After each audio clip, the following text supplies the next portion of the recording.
Elles avaient été célébrées sur YouTube l'année dernière, sur Internet. Cette fois, les messes de Pâques auront bien lieu, avec des distances quand même. Et contrairement à l'Allemagne qui a annulé les cérémonies, la France les a maintenues depuis hier, jeudi saint et jusqu'à dimanche, avec toutes les restrictions qu'on connaît, couvre-feu, jauge à respecter et gestes barrières. Mais peu importe pour les fidèles qui peuvent au moins se rendre à l'église. Zoé Pallier. Dernière répétition pour l'organiste avant le début de la messe. Les bancs se remplissent vite. Une rangée sur deux doit rester vide, mais pas de quoi gâcher la joie des paroissiens de se retrouver pour Pâques. On avait peur d'avoir un confinement total comme le premier confinement en mars dernier. Mais là, non, c'est top.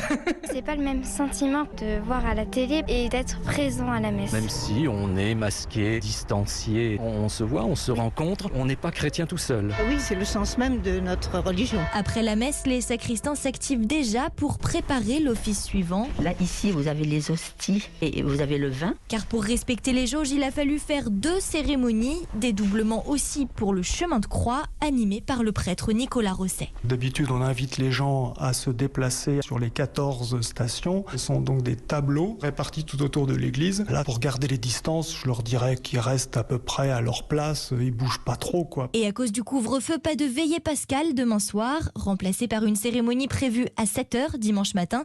Ici, tous les paroissiens ont déjà réglé leur réveil. Reportage de Zoé Pallier à l'église de Châtillon en région parisienne.